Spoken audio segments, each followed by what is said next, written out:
Milton সমাদ্দারকে নিয়ে সামাজিক যোগাযোগ মাধ্যমে প্রচুর আলোচনা সমালোচনা হচ্ছে। তিনি নাকি কিডনি বিক্রি করে কোটি কোটি টাকার মালিক হয়েছেন। শরীরের অঙ্গ প্রত্যঙ্গ বিক্রি করা ইসলামে জায়েজ আছে কিনা দেখেন। যার ভেতরে দিন নেই তাকে দিন সম্পর্কে বুঝিয়েও কোনো লাভ নেই। আপনি আল্লাহকে ভয় পান, ইসলামকে ভয় পান, আপনাকে যদি দিন সম্পর্কে বুঝায় তাহলে বুঝে আসে।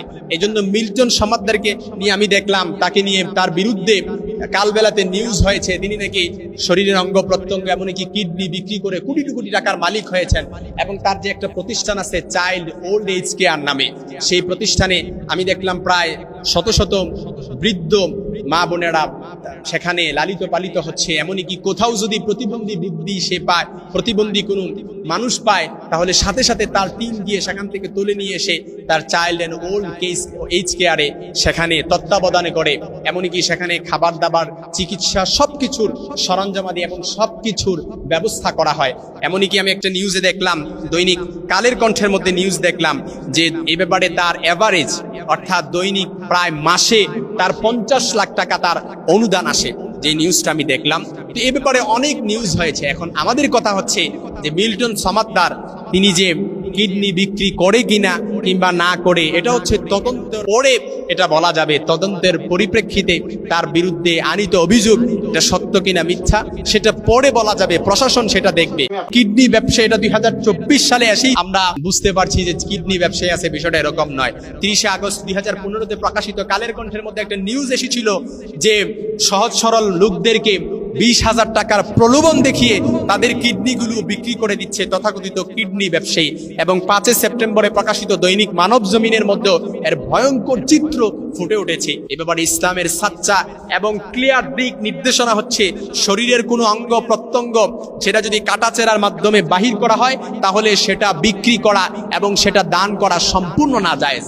ইসলাম এ ব্যাপারে সম্পূর্ণ নিষেধাজ্ঞা করে দিয়েছে। আপনি রক্ত যেহেতু কাটাছেঁড়া করার মাধ্যমে রক্ত বের করা হয় না, যেহেতু একটা ইনজেকশন পুশ করে, তারপর আপনি চাইলে অন্যকে রক্ত দান করতে পারেন। এটা সর্বোত্তম সাদাকা, সর্বোত্তম দাম, এটা আপনি করতে পারেন, কোনো সমস্যা নেই।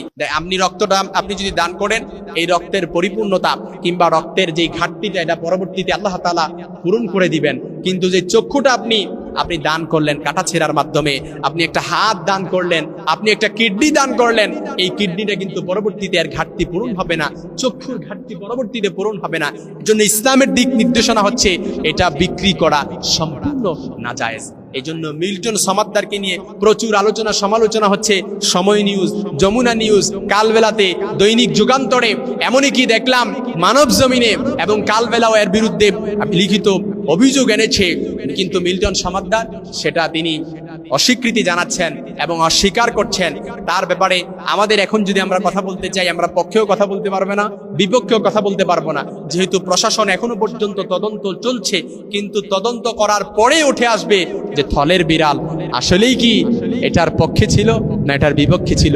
আসলেই কি তিনি কিডনি বিক্রি করতেন, অঙ্গ প্রত্যঙ্গ বিক্রি করতেন। অনেকেই দেখলাম তার বিরুদ্ধে ইন্টারভিউ দিচ্ছে, বিভিন্ন চ্যানেলে তার বিরুদ্ধে কথা বলছে। কিন্তু আমাদের কথা একটাই, আমাদের কথা হচ্ছে তদন্ত করার পরে যখন বিষয়টা ক্লিয়ার হয়ে যাবে তখন আমরা অবশ্যই শাস্তি, অর্থাৎ তখন যেই অপরাধ করুক না কেন আমরা অবশ্যই প্রশাসনের কাছে তার শাস্তির দাবি জানাচ্ছি।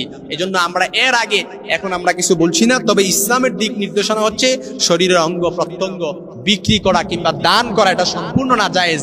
জীবদ্দশায় হোক, মরণোত্তর হোক, যে অবস্থায় হোক না কেন, এ ব্যাপারে ফোকায়ে কেরামের ঐক্যমত পোষণ করেছেন। ফতুয়া মাহমুদিয়ার মধ্যে এসেছে যে শরীরের অঙ্গ প্রত্যঙ্গ বিক্রি করা এটা সম্পূর্ণ নাজায়েজ, যে অঙ্গ প্রত্যঙ্গ পরবর্তীতে ঘাটতি পূরণ করবে না।